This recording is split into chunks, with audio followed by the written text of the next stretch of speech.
អាត្មាសូមអានបល័យទេបវរទៅជាទេសនាព្រះលោកបានសម្ដែងថាជីរន្តិវេរិយរដ្ឋាសុចិត្តតា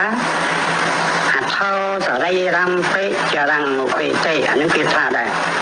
សតញ្ចធម្មោនៈចរង្ឧបេតេសន្តោហវេសភិពុ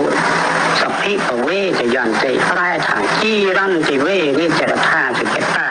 កាលនោះព្រះអង្គយាងទៅទ្រពរងរាជរដ្ឋប្របាទប្រស័យនាទីកោសលនោះបានជាលោកនាងរំទូលថារាជរដ្ឋដែលសម្រិតសម្រាំងជ្រើសរើសសុខឈើក្លឹមឈើជាប់ក៏គង់តែមានចាស់មានពុកដែរអថោសរិរំពេចរង្ឧបេតេទោះទាំងខ្លួនប្រាណយើងដែលខំថែទាំសម្អាតសម្អាតរាល់ថ្ងៃរាល់ពេលក៏គង់តែកិច្ចពីចាស់ជារៀងមិនរួចដែរ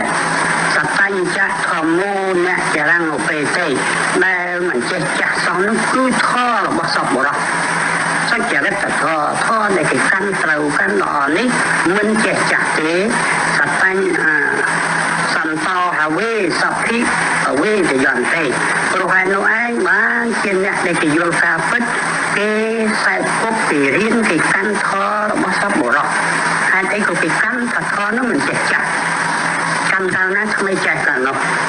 ឯក្រៅពីនោះចាស់ទាំងអស់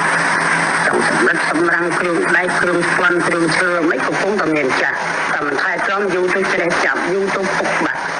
ឯធម៌មិនចេះចាស់ទេទុកជាកាលណាដល់ទៅកាលក៏មិនចេះចាស់ដែរពីកាលណាមកក៏មិនចេះចាស់ដែរចេះតែត្រូវចេះតែល្អជានិច្ចអញ្ចឹងចុះប្រសិនបើមានធម៌ចាស់ដូចយ៉ាងសិល5ដូចសុចរិត10គេកាន់មកតាំងពីមិនដឹងប្រមាណរៀនឆ្នាំមកហើយមកកម្រិលអត់ហើយយើងកាន់ក្រោយទេបានបុណ្យវាអីបូនចាស់អត់ហើយ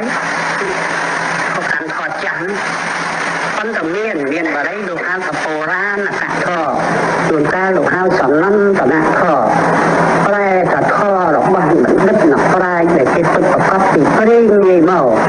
គឺគេកាន់អញ្ចឹងមកគេហៅថាធម៌ព្រេងងាយនេះនិយាយបានតែថាធម៌ចាស់ហើយគឺធម៌នឹងត្រូវទៅមកតែធម៌សូត្រមិនត្រូវនឹងអត់ចាស់ទេធម៌មកគាត់នឹងគេខានបរិច្ឆខៈអបរិច្ឆខៈចេតិកាក៏ថាបរិពាជុកចេតិកាធម្មភេរិងក៏ថាធម្មភេរិង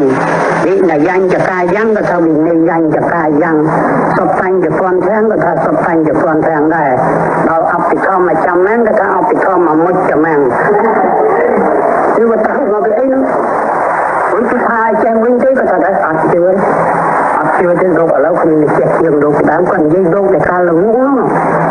តែដែលបែកទៅជាងលងវែកទៅរត់នៅក្នុងព្រៃ30-40ឆ្នាំនោះតែស្រាប់លោកគ្រូប្រកបលោកគ្រូមុនអត់ទៅនៅទៅលោកដែល4ចេះអសនអ្នកមកប្រគេយៈកាត់ធាំងគេឲ្យក្មេងវាទិញមុនដំបូងតែកុំនិយាយដល់វែងពេកលោកណែគេថាណាមូពុទ្ធិយៈកាត់ធាំងលោកប្រទេសនោះអាត្មានឹងប្រែជូនឲ្យអស់លោកយុវជនលោកជ្រាបអ្នកងោមួយម៉ាត់